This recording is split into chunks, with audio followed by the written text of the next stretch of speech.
Évangile de Jésus-Christ selon saint Matthieu, chapitre 23, versets 1 à 12.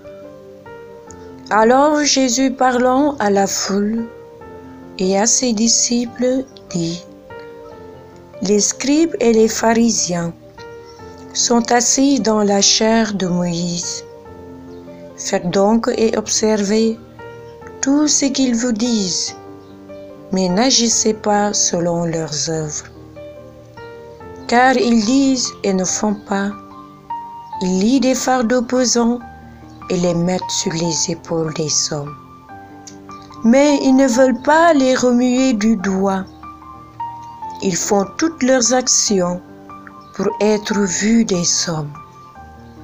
Ainsi, ils portent de larges phylactères et ils ont de longues franges à leurs vêtements. Ils aiment la première place dans les festins et les premiers sièges dans les synagogues. Ils aiment à être salués dans les places publiques et à être appelés par les hommes rabbis. Mais vous, ne vous faites pas appeler rabbi, car un seul est votre maître, et vous êtes tous frères. Et n'appelez personne sur la terre votre Père, car un seul est votre Père, celui qui est dans les cieux. Ne vous faites pas appeler directeur, car un seul est votre directeur, le Christ. Le plus grand parmi vous sera votre serviteur. Quiconque s'élèvera sera abaissé, et quiconque s'abaissera sera élevé. Acclamons la parole de Dieu. Commentaire de l'Évangile par Abbé Gerardo Gomez. Un seul est votre maître, un seul est votre Père, un seul est votre directeur, le Christ.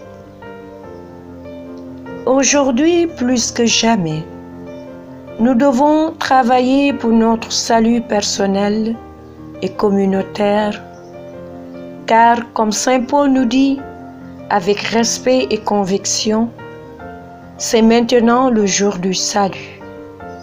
2 Corinthiens chapitre 6 verset 2.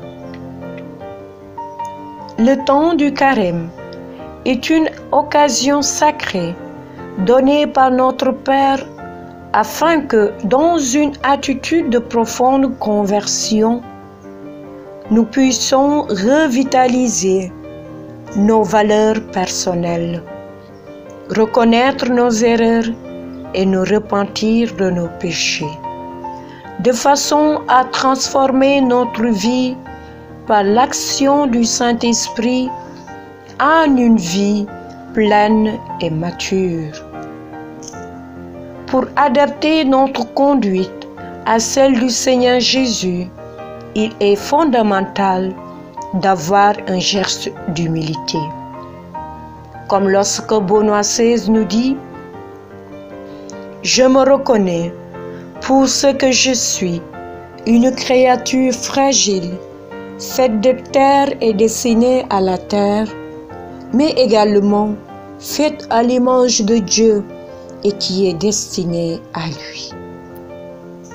À l'époque de Jésus, il y avait beaucoup de modèles qui priaient et agissaient pour être vus, pour être révérés. De la pure fantaisie des personnes en carton qui ne pouvaient encourager la croissance et la maturité de leurs voisins. Leurs attitudes et comportements ne montraient pas le chemin qui conduit à Dieu. N'agissez pas selon leurs œuvres, car ils disent et ne font pas. Matthieu chapitre 23, verset 3. La société actuelle nous présente aussi une vérité infinie de modèles de contenance qui nous mène une existence vertigineuse, folle, qui affaiblit l'essence de la transcendance. Ne laissons pas que ces faux référents nous fassent perdre de vue le vrai maître. Un seul est votre maître, un seul est votre Père, un seul est votre directeur, le Christ. Servons-nous du carême pour renforcer nos convictions comme disciples de Jésus-Christ. Cherchons-nous à voir des moments sacrés de désert où nous retrouver avec nous-mêmes et avec le vrai modèle, le Maître. Et face aux situations concrètes où souvent nous ne savons pas comment réagir, nous pourrions nous demander qu'est-ce que Jésus en penserait, comment agirait Jésus.